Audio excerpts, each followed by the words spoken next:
I got bad news. I think I'm going to be a little bitchy this episode. Oh, okay. I think I'm going to be a little bitch Okay. this whole episode. I apologize. It's for plenty of reasons. My headphones broke at the gym, so I got to spend more money on headphones. I have my contacts in. I don't love that. This was all to brag that you go to the gym. You're not fooling anyone. Oh no, as soon as my headphones broke, I got out of there. And honestly, I think the Bills are worse than they were Oh. last year. So all of this combined, I'm in a mood. But the good news is Sean's here to help me not be bitchy, and we have a real guest. Matt Parrino is here with us again. I think this is second annual, right, Sean? I don't know when the last time. Maybe third even. Third annual. Matt, thanks for joining us. Oh, thanks for having me. I think it is the third time here. It's become a customary tradition this time of year. I know. Yeah, you need to help us through our dark times and our lack of knowledge. I think we should start with the thing everyone's talking about, all right, which is that Nathan Peterman signed with the Saints. Now, how is he still in football? How is this happening? Am I crazy? He shouldn't still be in football. See, this is like a running bit for me. Like every time I get like a an alert from some reputable source that says that Nathan Peterman has gotten another job in professional football, it brings like so much joy into my heart because it's fun. I mean, Nathan Peterman is you can't really have a worse start to a career than he Mm. had. And the longer it goes, the greater the bit gets. And so I'm all in on Peterman mania, just running wild year after year. And it's we don't ever hear from him, right? Because he's a backup to the backup, and it's like he almost exists on the periphery of all of this, but it's fun. Yeah. Football is better with him in it, but man, I don't know how this keeps happening. Like I, it's shocking to me. he had to make a deal with the devil. Like that's the only way this keeps happening. This is crazy. To be actively terrible at your job and continue to get paid. Here's That how doesn't happen anywhere else. here's how it's going to end. 2024 we're in now. So 2027 is going to be his last year in the NFL, and he is going to sign a 1-year deal with the Bills to be on their practice squad, and then he's going to have to go and play in a Super Bowl in place of Josh Allen because the backup, whoever that ends up being, then gets hurt. It's only fitting, right? Like for him to end that way and say, I "Grant." I love Yeah. the idea of Nathan Peterman doing the 1 day contract to retire a bill. That's amazing. Okay, so let's start with the Bills cuts here, because a lot of these were surprising. We have Naeem Hines, Jordan Poyer, Trey White, Deontay Hardy, Saran Neal, and I think Mitch Morse was the big surprise one, Right. especially because it came a couple days after they traded Ryan Bates. Right. Why? I get one or the other, but I guess why both? Why not have Ryan Bates seemed like a cheap insurance plan to have there if things don't go right with McGovern at center. Did this make sense to you? Are you worried about the center position at all, or is this much ado about nothing? I wouldn't say it's much ado about nothing, but I'm not as concerned as maybe I was initially, only from the perspective that I thought Connor McGovern was better than Mitch Morse last year. And I am really high on David Edwards, so much so that I thought it was this unbelievable luxury to get him back as your sixth offensive lineman. Like I remember when they traded Bates and then they were bringing back Edwards. Well, they're like, oh, well, Edwards slots into like Bates's role. And I kind of pushed back there. I think Edwards is better than Ryan Bates. I think that he's a starting quality player in the NFL with great insight into Aaron Kromer's system. Actually, from conversations I had, helped teach the system to Mitch Morse and other players on that offensive line last year. So I think McGovern, I think, has the potential to be a step above what you got from Mitch Morse. And I'm not downplaying what Mitch Morse was for the totality of his career with the Bills. He's been steady. He's been really good. Went to a Pro Bowl or two. But he's on the wrong side of 30. And I think sometimes regimes can get themselves into like trouble when they hang on too long with players. And I think getting out now, we could look back on this in a year or two and say, wow, that was really visionary by being, obviously the Trey White thing is a little bit different because he's been so hurt. But like with Mitch Morse, it's like you have to reimagine these things sometimes. And maybe you don't understand it at the time, but let me guarantee you that the front office, the coaching staff, they spent months deciding this and kind of projecting this long term. It wouldn't surprise me if they find their center of the future in the draft here with the 11 draft picks that they have in a couple of weeks. And I think it's funny how fans react to these things. For years, it's been like, all right, get rid of Mitch Morse, cut the fat, get rid of that contract, and draft the center. And then when it finally happens, it's like, what are we going to do without Mitch Morse? It's like, I think they'll be all right. I think Mitch Morse was a above average starting center in the league. Really good locker room guy. But I think they'll find an answer. And I still think they have a lot of talent on this offensive line. Okay. Look at Kyle. You feel better? What's up? Do you feel better? You're frozen. Oh no. Okay. That's the Queen's Wi-Fi. I I it's don't. Brooklyn Wi-Fi now. Oh yeah, that's right. Oh yeah, I've been there. Yeah. I asked if you feel any better. No. I mean, not crazy. I don't hate it because I didn't watch guard play last year. The only thing that made me hate it was I felt like since Josh Allen got here, last year was his best offensive line that he's had. I don't think that's a crazy thing to say. And so I'm like, on a year where where they ended up and everyone knew it was coming, where you're losing both your safeties, your number 2 wide receiver, which we'll get into more, I assume. All right, well, it's just you and I then, Matt. That's what made me nervous. When I was like, why create another hole? Right. And in this whole thing, where I was like, just keep that line together one more year. But I don't know. It also didn't work out. So maybe a change isn't bad. I think that Cromer is kind of pushing these buttons a little bit too. Like I think that he sees something in McGovern from when they brought him over from Dallas. He played center in college. He played center with the Cowboys early in his career, and I think that maybe this projects better for his offensive line. And I've come to the place with him. It's like in Cromer, you have to trust because this offensive line over the last 2 years, I think, has been the best that you've seen in the Josh Allen era. And if they're making a move like this off of Morse, I think there's a reason behind it. Plus, they've been on kind of borrowed time with the concussions. Like it hasn't popped up over the last couple of years, but he's a concussion away from you going into the season and him missing 6 to 8 weeks or whatever it ends up being and completely throwing your offensive line into flux.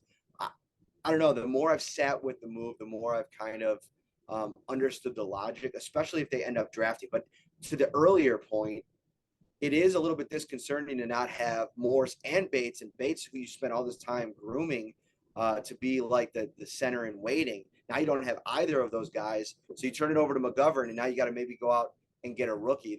I get the thoughts there. Yeah, who knows what Sean's doing? I don't even know if he could get back in this because he sent the link, but it says which means that can't be bad, right? No, it's working out. I wanted to talk, and I'm probably stepping over anything you wanted to say, but prior to free agency, if you would have said, I need you to tell me Curtis Samuel's height, weight, and age, I would have told you he's 33, he's 5'8", and he's 170 pounds. Okay. Turns out he's 27, which is relatively young, but it seems like he's been in the league a decade. Right. He's 5'11", 198 pounds. So in my head, I go, this guy, before I knew any of this, I go, this guy's going to just be our slot receiver. We still need a number 2. But he kind of has the makeup or the build of what could be a number 2. Do you think he's stealing from Shakir? Do you think he's going to be number 2, number 3? Or do you think they're trying to upgrade their number 4? I think there's potential to steal some from Shakir, but I don't think you make a signing like that thinking about what it's going to mean for Shakir. I think like what they've done a good job of with Davis before, and then now again with Shakir, is they found guys that can play multiple positions and that you don't have to plan around in your offense. I think Samuel is more than just like how I view him as a wide receiver 2 or wide receiver 3, whatever it ends up being.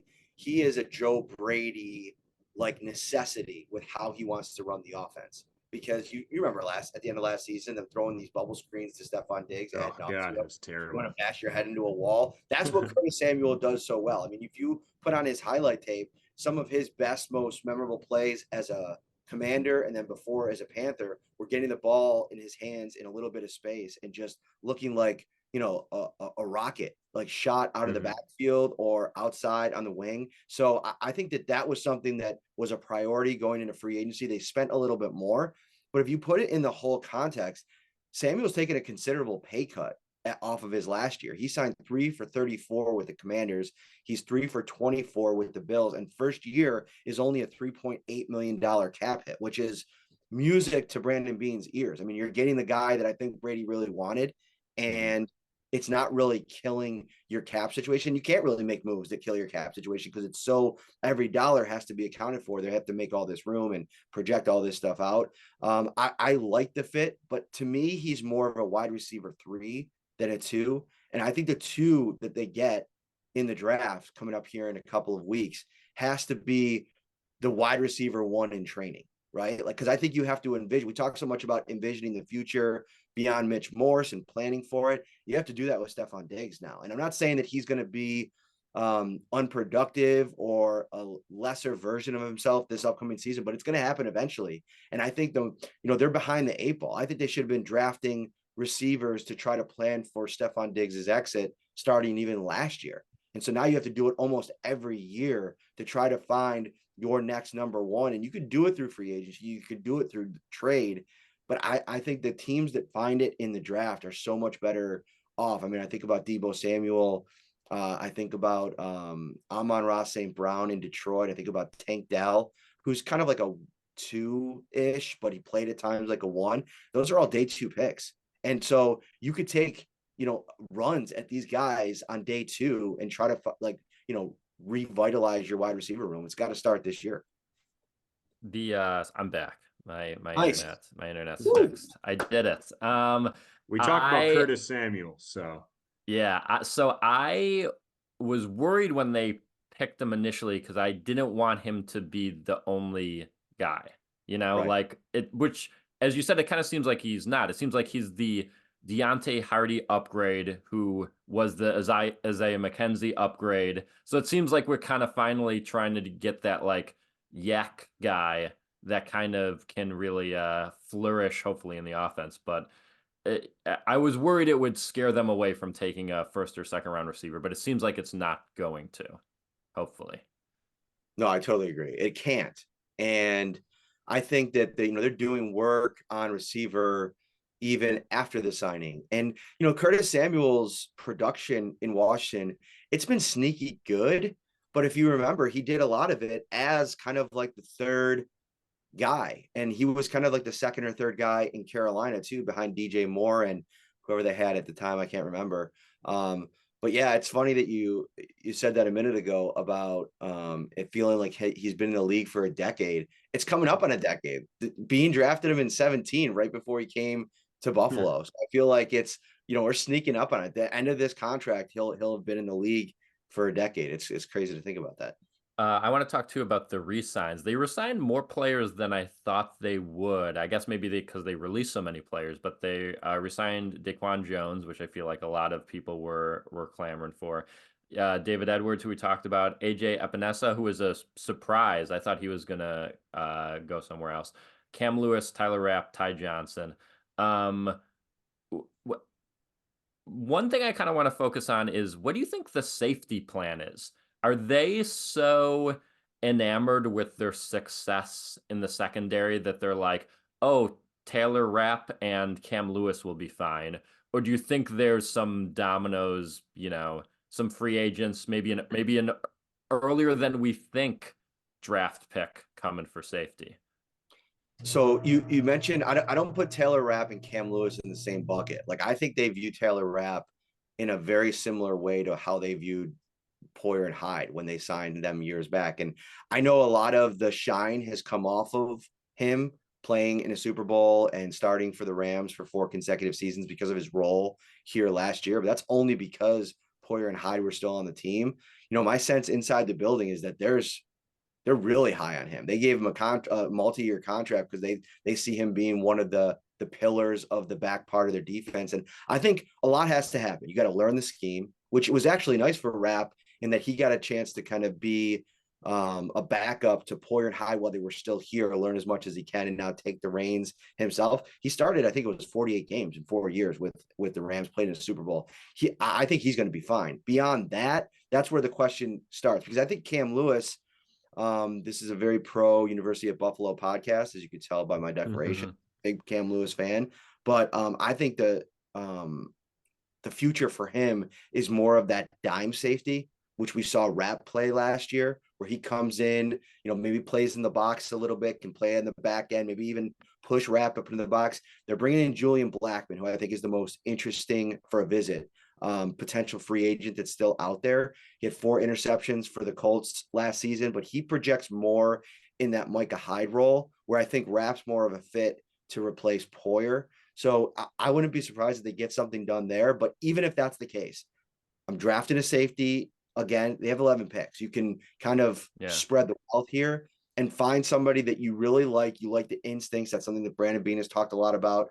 Cam Kinchins out of Miami, his DB's coach at Miami is the Bills' new cornerbacks coach, Jamil Adai. So there's a little bit of a connection there.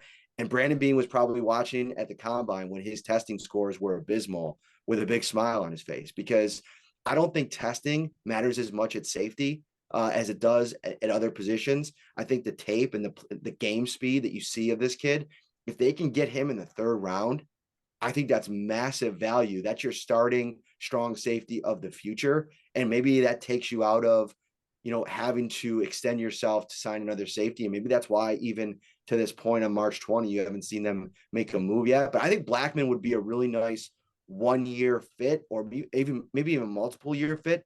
And then go get Kinchins or whoever you end up. I think Cole Bishop is another guy that I'm pretty high on in the draft.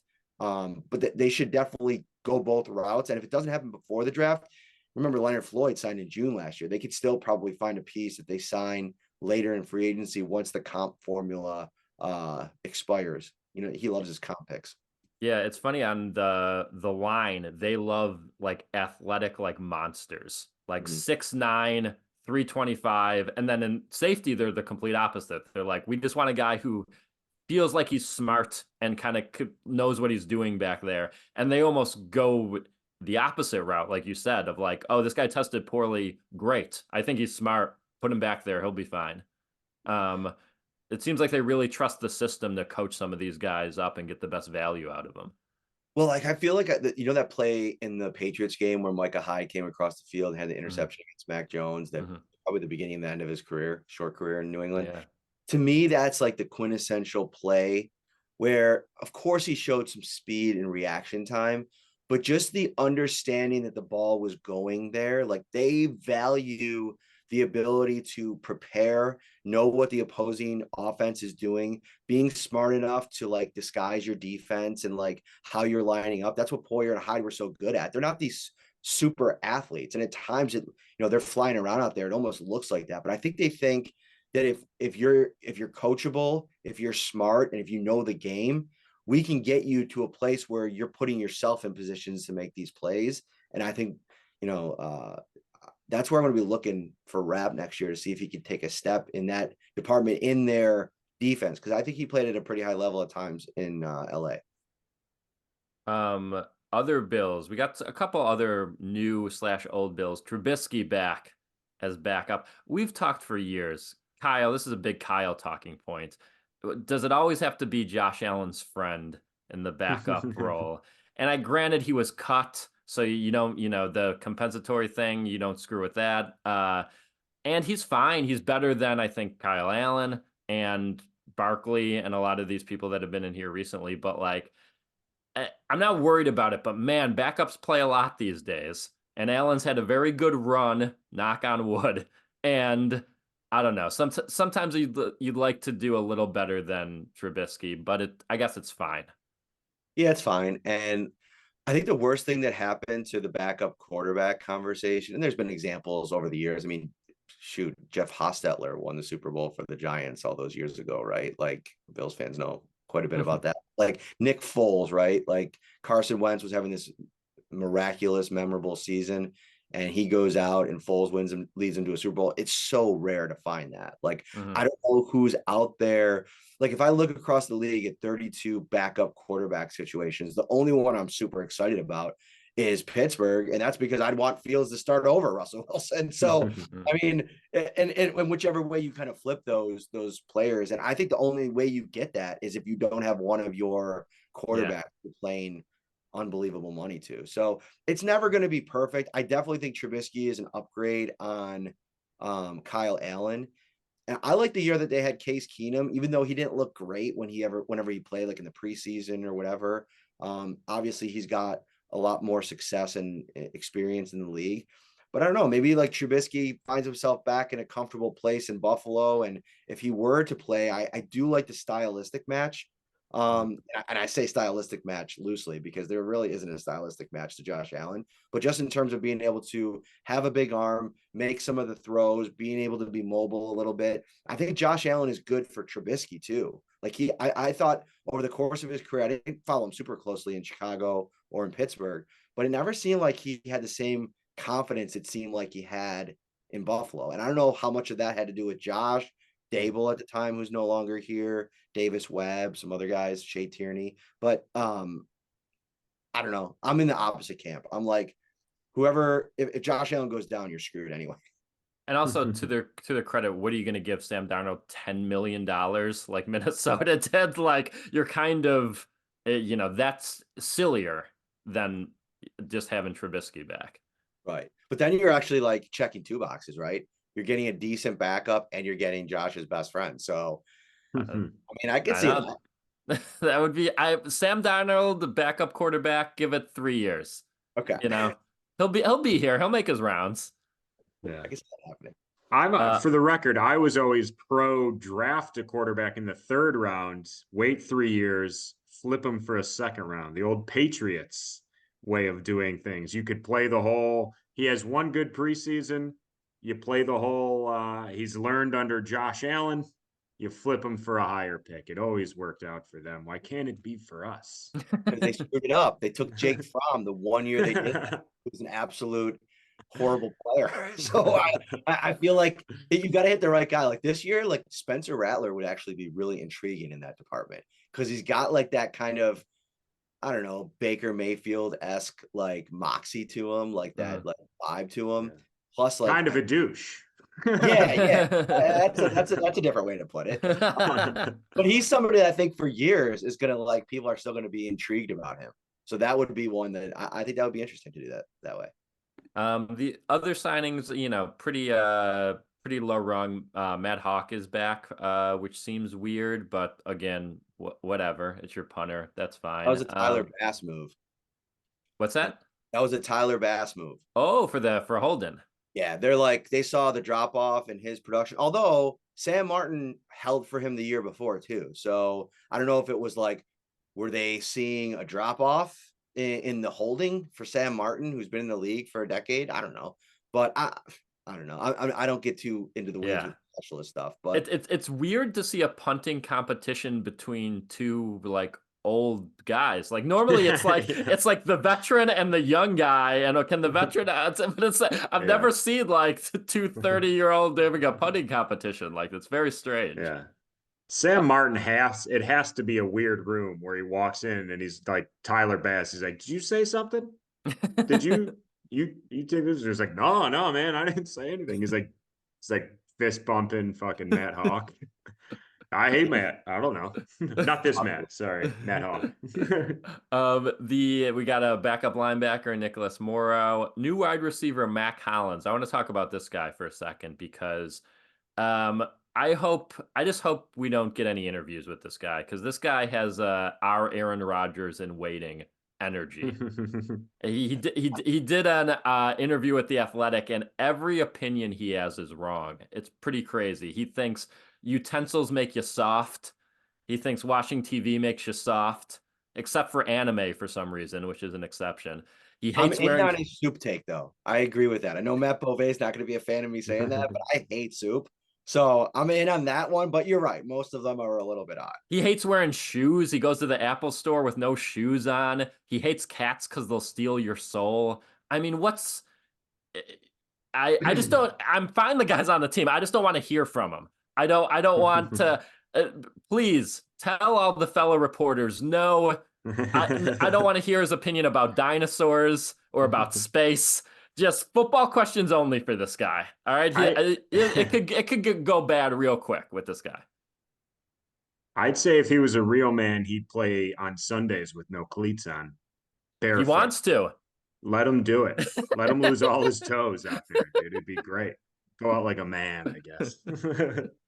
The funny thing about Mack Hollins, so I know that reporters in general are probably excited about a guy like this. Like in general, like when we had he didn't give me Aaron Rodgers vibes at the introductory press conference. Of course, it was over Zoom, and we like, you're right. Like there's some takes that are concerning, maybe, but he's not going to be featured enough because like he's their fifth wide receiver and like a special teams guy. Like he'll talk sometimes, like unless he gets voted captain, maybe, like, and who knows? I mean, the Bills have had some weird things happen over the years. Ron Neal's gone. We need Tyler Matakavich is gone. They need to put the C on somebody because they got to have three special teams captains. But no, I think from a football perspective, he's intriguing because I've always thought, man, there seems to be a little bit more, in the potential with him. I've seen him have some really good games. He has at least a 60-yard reception in 3 of his 7 career seasons. So like he gets open and like catches balls down the field, which I think is probably one of the things that they liked about him. He's not going to be on the field a ton as a receiver, especially if they draft 1 or 2. And they have Justin Shorter, who we don't know what he is yet, and if he's going to be a part of the mix. So I don't think that Mack Hollins is coming in here with any like pronounced role on offense. Apparently, he's like a demon on special teams, and anybody that wants to play cleatless probably has that quality to them. But yeah, to me, he's just kind of a guy for now with some traits that I think that you like, and he's a willing blocker. So I almost feel like he's filling that Trent Sherfield, Gabe Davis blocking role. Yeah, that's what it seemed like they like him. Worst case scenario, special teams and blocking, which was Gabe Davis's. When he was off, they loved him as a blocker. So I guess worst case scenario, that's in there. I want to bring up. We have a Patreon. Sign up for our Patreon, and every episode, our number 1 Patreon gets to ask a question, a little blurb. So Derek LeClaire is our number 1, our Joe B, as we call it, in honor of Joe B. And he has a question for you, Matt. He wants to know, what are your favorite ideas for rotation D-line free agents among the guys still available? And this segues nicely to a theory I have, which is I think edge is becoming the new running back, where you can get a guy late. We got Floyd late in the summer last year. Clowney's still out there. You got a lot of guys like Carl Lawson, Derek Barnett, Bud Dupree. You got like kind of guys that are now in rotational roles that you could probably get for a cheap price that, you don't, unless you're getting a monster in the first round, you almost can wait on edges a little bit, it seems like these days, and get a solid guy in the summer. Definitely. And for me, that guy this year is Emmanuel Agba, who's now going to be 2 years next season out of, I think it was a torn ACL. He was really good. I remember when he was going into free agency in his last year for the Dolphins, I think he had double-digit sacks that year. And I thought, man, he's going to get paid. I think if he comes at a premium or at a discount in any way, I think the Bills should take a long look at him. And I still think that, if you could slot him in as defensive end number 4 and then go draft somebody, I think you're really excited about that, depending on what the number ends up being. And just luckily for the Bills, he had a little bit of a drop off in production last year. I don't necessarily know if that's going to be indicative of this year, but I think that's a swing that you take. I know that Bills fans have long pined for Yannick Ngakoue, and I know that he hasn't been great the last couple of years, but he might be out there as a fringe guy that you don't have to pay a lot to and can still kind of bring some heat off the edge. Like, to me, Ngakoue gives me Floyd vibes, because I think there was like a little bit of a dip off for Floyd before he signed with the Bills, and that's why he didn't get a big free agent contract after he was cut. And then he comes in here and lights the world on fire for the first 3 months and then kind of disappeared for the last two. At defensive tackle, you're in a really tough spot because you have Daquan Jones and Ed Oliver. Great situation to be in with your starters. After that, I mean, the drawers are empty in free agency. I mean, the best guy that's sitting out there right now is Tier Tart or 31-year-old Jonathan Hankins. And I don't think either of those guys really get you excited. This is a year, to me, where the Bills, so often they've copied the Chiefs model. They got to draft like 2 defensive tackles. And you got to hope that from day one, you can rely upon them to be in the mix as every down players, and not every down players, but part of the rotation players, which is a little bit of a dice roll, especially with the way that Sean McDermott and his coaching staff has failed to develop talent for the most part of the defensive line. I'm concerned about that. So you don't have any other choice, though. And one of the big talking points this offseason with them has been, we have to move away from that and find a way to like get more production from rookies sooner. That's just kind of playing part of business when you have a Josh Allen that you're paying all this money to. I could be wrong here. Didn't the D-line coach leave? He did. And that's another good. I have. That's good. Not very good. Like, it's amazing to me the upwards trajectory of assistant coaches in this league. Like, how he got a defensive coordinator job after being handed all of this high-end talent. First round picks, Greg Rousseau. Second round picks, Boogie Basham, AJ Epinesa, a Von Miller, a Leonard Floyd.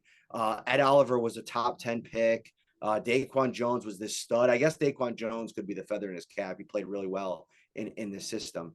But overall, I feel like the return on Eric Washington's development has been atrocious. And I've heard grumblings like within the building that, when you're starting to point fingers for why the Bills haven't gotten over the hump in the playoffs the last couple of years, I hear murmurs that Eric Washington shoulders some of that blame. The defensive line has been basically no-showed the last 2 playoff losses. And you can't have that in those big moments. So I think it's interesting. Now they're promoting the guy that was under Washington for the last couple of years, in Marcus West. It's a bit of an unknown. It's not like they're going out and getting a great D-line whisperer to come in here and develop players. But the players are super high on him. He's very energetic at practice. So we'll see if that yields results. And Derek also has to say, and I hate to bring this up again because this is a big fight on the podcast, but he wants to say that tell Kyle his Natalie Portman slander is shameful. So Matt, there's no slander.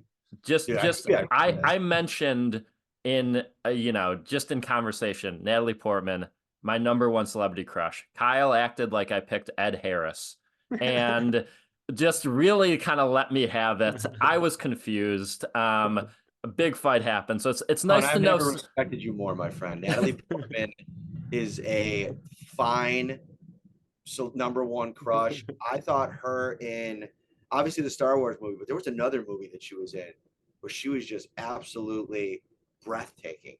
Are you thinking of Margot Robbie now, Matt? Or I'm not thinking of Margot Robbie. I'm not talking about Barbie, okay? See, I'm getting a lot of support. It's good to know so many people are on my side and they think Kyle's dumb, and that's where we want to be on this pod. That's good. Now, before we get into trivias, Kyle, did you have anything else? Do we want to talk about, Dawkins and Teron Johnson got extensions? No, I wanted to bring up either Miami or the Jets. Obviously, New England's nothing, but as of right now, who knows what they do? Even if they do something at whoever they draft at 3, it probably doesn't matter. But the Jets, seemingly through free agency, have been the better team. Miami lost more, it seems, The Jets bring in Tyron Smith, Morgan Moses via trade, Mike Williams. They seem to have gotten better. I guess this all falls on if you think Aaron Rodgers is going to perform, but do either one of those teams move the needle? I mean, Miami, it came down to the last game of the season. Right. No, I still think Miami's a bigger threat than the Jets, and that's because I think Aaron Rodgers will stop at nothing to shoot himself in the foot anyway. Like with all this extra, it's so funny. A guy that says it's all about football at the end of the season. We need to get everything out of this locker room that's not about ball. And he's now an RFK VP candidate apparently. Like it gets like dumber and dumber as we go along with Aaron Rodgers. So even if I thought there might be a little bit of talent left, which I don't, I think he's shot. I think he was shot in Green Bay, and I think this was a desperation move, which, by the way, a move that they had to make. But here's the thing with New York, that even if Rodgers somehow figures it out, does anybody believe in Robert Saleh? Did anybody watch Hard Knocks and come away thinking this is a guy that like has his shit together and is going to run this organization the right way? He looks like a beaten boy at press conferences towards the end of last season. And then Jordan Poyer, I got a kick out of this. Love Jordan, enjoyed all my years covering him, but was talking about how much he loves Mike McDaniel and like what a great leader of men he is. He obviously missed that hard. Somebody should have showed him the Miami Dolphins Hard Knocks when you could see that entire room basically laughing in their seats when this guy's up there doing his, pump them up speeches at the beginning. Now, listen, the Bills have their own issues. Sean McDermott, 2019, little pre-training camp practice meeting. Not a great story time with Shawnee McDermott. Everybody's got their issues. But I'm just not a big believer in McDaniel, who's gotten outcoached in all of the big games that he's played there. And their defense, I love the Kendall Fuller addition. I think Kendall Fuller is in the mix for the best acquisition of any team in the division this offseason. The problem is they lost their entire defensive line. Christian Wilkins is gone. They bring in Shaq Barrett, but he's a year older. And who knows what Bradley Chubb and Jalen Phillips are going to be next season coming off of those ACL. So I'm not worried about that. I still think that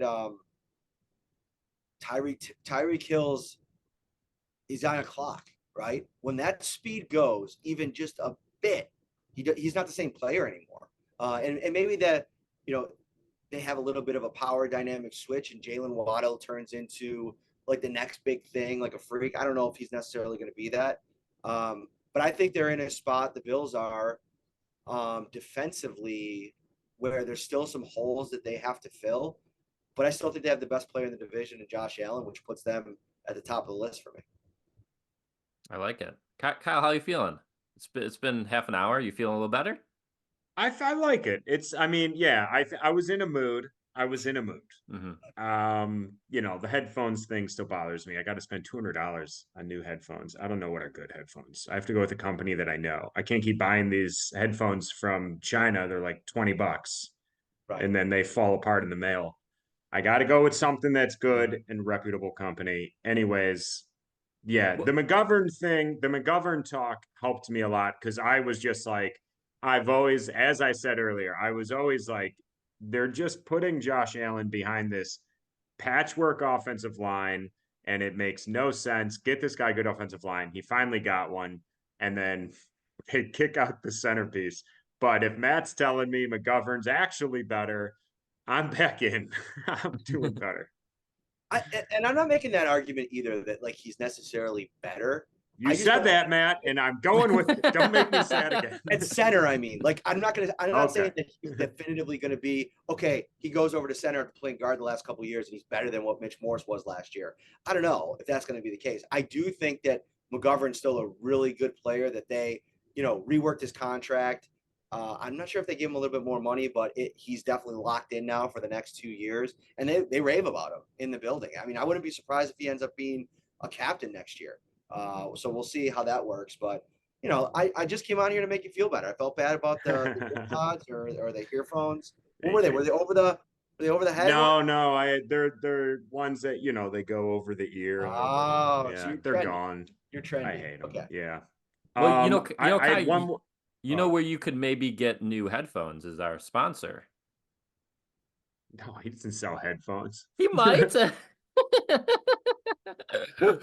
Well, Yeah. Go ahead, Sean. You do the read. all right, our sponsor, Revolver Records. They might have headphones, they might not. Even still, they got a bunch of records, you know. That's close, I mean, they that's probably related. have some kind of headphone Yeah. at the record store. Maybe not the frou-frou ones you use, but they probably have headphones. Revolver Records, 4 locations. And if you go to revolverrecordsinc.com and use the promo code in the Hunt 10, you get 10% off your order. So do that and get a little discount on your music listening. Kyle, you had one more question. I had one more question. Okay. And it's going to be a draft question for you, only because everyone loves the draft. I know we have a whole draft preview coming up in a month, Sean, so don't yell at me here. But since we have Matt, I know these guys. I know you like breaking down film, watching stuff. Do you have a draft crush for the Bills? A perfect land, like this guy makes it to 28, or the second round, or if you just have a guy where you're like, that's the guy I want more than anybody. Not really. Like I think that there's like a pool of receivers that if they get one of those guys, I think that Bills fans will be super excited. I'm talking to like Brian Thomas from LSU. It's really interesting because I see him going in mock drafts at like 15, and then I think it was Mel Kiper who like passed on him to draft the cornerback in his latest mock draft, which I had to put out on Twitter. It was so funny because it was funny because of the way that he set it up. He took a guy named TJ Tampa, who I had actually never heard of at this point, which not a good start, but whatever. But he led it up like, you know, the Bills lost both of their starting safeties. Jordan Poyer and Micah Hyde have been so good. So they need to find a starter at cornerback. It's like they're set at cornerback. They have their starters for next season, and I'm not saying that like if they were to take a cornerback in the first round, like I'm not saying that that's absolutely crazy. Like Rasul Douglas is on the last year of his deal. The question marks with Kyer Elam, like fine. If you love somebody, that makes sense. I thought it was funny his reasoning. So I got Troy Franklin out of Oregon, who I think is really intriguing. Brian Thomas, who if he's there, he's a run the card up to the podium guy for me. So I guess that would be the crush. And then Adonai Mitchell from Texas.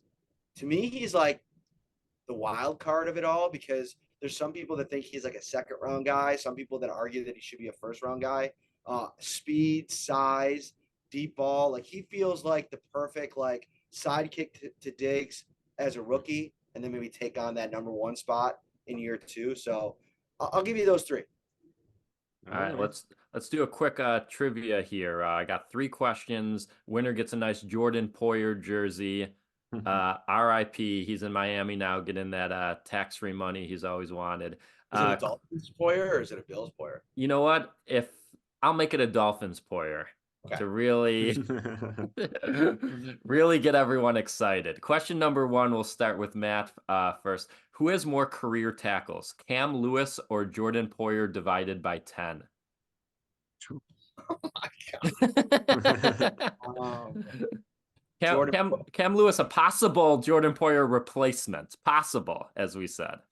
I'll go Jordan Poyer divided by 10. Okay. Kyle, who do you got? I'm going to say Cam Lewis has been in the league for like 4 years. Combined, he has to have, I'm going to say 100 tackles. With Jordan Poyer, I'm going to say it's 1,000. Okay. And he's been in the league 9 years or whatever, so it's 110. I will go Cam Lewis. Matt is right. Jordan Poyer, 807 tackles divided by 10, 87. Cam Lewis has 56. What? What was Cam Lewis doing the past 4 years? Here's the thing. He doesn't play a lot. Like, he's only started 4 games in his career. How do I know his name so well? That feels like a guy that because he's always getting like shuffled in for guys that get hurt. So he's always a part of the conversation. And that Justin Jefferson play didn't help. Justin Jefferson play. That's not a great one for him. Did count as a tackle, though. I think he's going to be good. I think he's going to be good for them in whatever role that they figure out. And they believe him. They signed him to a 2-year deal with some actual money. It's not big money, but it's stuff that you give a guy that you think is going to be part of the plan. So, but yeah, it's funny. I thought it might be Poyer. Question 2, Kyle, we'll start with you here. What number is higher, Von Miller's career earnings thus far, or the domestic box office return for Dune 2? Oh, gotta be Dune 2. Yeah, Okay. I'm going Dune 2. You are both correct. It's Dune 2, but it is pretty close. Pretty close? Dune 2 is at 204 million and Von Miller 179. Oh, that's Wow. not crazy, but that's a It's lot of money. Was Dune bad? Was Dune 2 bad? I like that. I like Dune 2. All right. I mean, it's no Natalie Portman. I'm not going to go to the wall for it, but I mean, it's good. It's solid. Question number 3. We'll start with Matt here, so Kyle's a chance to win. Last question, tiebreaker if necessary. Which one of the following does Josh Allen not follow on Instagram? Does he not follow Thurman Thomas, Curtis Samuel, or Klay Thompson? One of those 3 he does not follow. Who is it? Who was the first one? Thurman Thomas. I